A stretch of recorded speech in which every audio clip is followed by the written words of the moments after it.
दुनियाँमा यस्तरी कुरा काट्छन् कि जाति कि उनीहरूले अजम्बरी खाएरै आएका छन्। फल्ना यस्तो ऊ यस्तो यस्तो गर्छ उसले यस्तो उस्तो भनेर उनीहरूको जिन्दगीमा टाइम पास नै गर्छन् न खोइ अरूको लाइफलाई मजाक नै बनाउँछन्।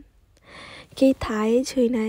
सो हेलो एभ्रिवान, नमस्ते। फेरि स्वागत गर्दैछु आबिसाबिके सानोबाट पनि सानो भ्लगमा है। आशा गर्छु तपाईँहरूलाई सबैजनालाई मन पर्दैछ मेरो भ्लग भिडियो बनाएको।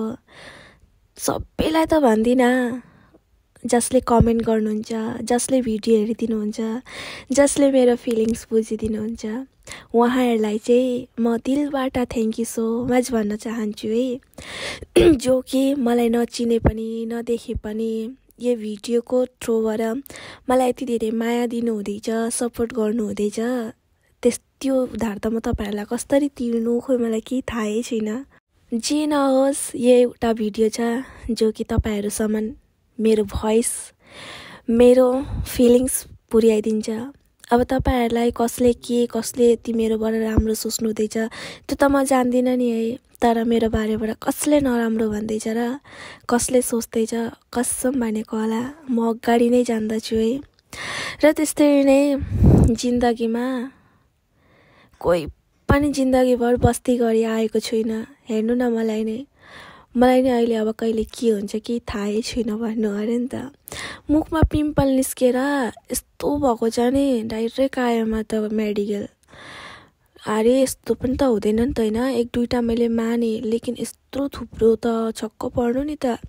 अनि त्यसकै लागि म मेडिकल कुदिरहेको छु, तपाईँहरूलाई थाहा छ होला। अनि त्यही लागि चाहिँ मैले ब्लड टेस्ट गरेको है। मतलब कि केही त खुनसुन बिग्रिएको छैन नि भनेर देखाउनुको लागि। सो रिपोर्ट आएको छ, रिपोर्ट लिनु जानुहुन्छ मम्मी। अनि के भएको छ म तपाईँहरूलाई भन्छु ल। हेर्नु खुन पनि कस्तो कालो न कालो है। मलाई त लाग्छ होला स्किन मतलब कि ब्लड नै कस्तो बिग्रियो होला जस्तो। हेर्नु त फेसमा कस्तो अलग्गै।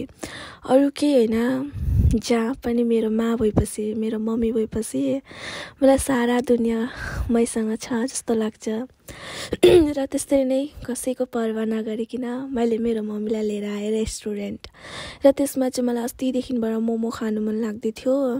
अनि म हेर्दै थिएँ दाम कति लिन्छ के लिन्छ। लेकिन साँच्चै साथीहरू, यहाँ हाम्रो गाउँमा भएको थियो भने 120 को म 12 पिस खानु पाउँथेँ। तर यहाँ त 6 पिस मात्र। कति लस लाग्यो मलाई नभन्नु न। अनि होस् मेडिकल जाँदै गर्छु, दबाई खाँदै गर्छु भनेर खानु बसिसकेको छु म चाहिँ मोमो।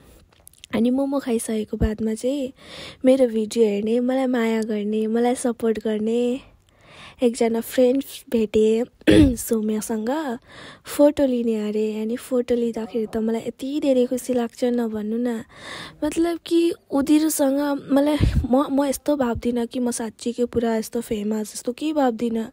भाइ म पनि एउटा नर्मल मान्छे हो जो कि तपाईँहरूले यति धेरै माया दिइराख्नु भएको छ र चिन्नु हुँदैछ। त्यही नै हो मेरो सबैभन्दा ठुलो सम्पत्ति। र त्यस्तै नै फोटो मारिसकेको बादमा म चाहिँ आएँ टमटममा। अनि आएर यहाँ हेरेको त जलफाई देखेँ। अब जलफाई देख्नु र तपाईँको अभिसा बहिनी या दिदीले नलिनु त्यो त कुरै आएन है। जति नै बिमारी भए पनि अमिलो र पिरो खाना चाहिँ म छोड्दिनँ। साथीहरू, मलाई बोल्नु यति तकलिफ हुँदैछ नि, त्यही पनि म बोल्दैछु। सो म कसरी के बोल्दैछु त्यो चाहिँ इग्नोर गरिदिनु ल। र मिल्छु नेक्स्ट ब्लगमा। कस्तो के लाग्यो भनिदिनु होला। भिडियो खत्तम भयो हेर्नु न बोल्दा बोल्दै। By by.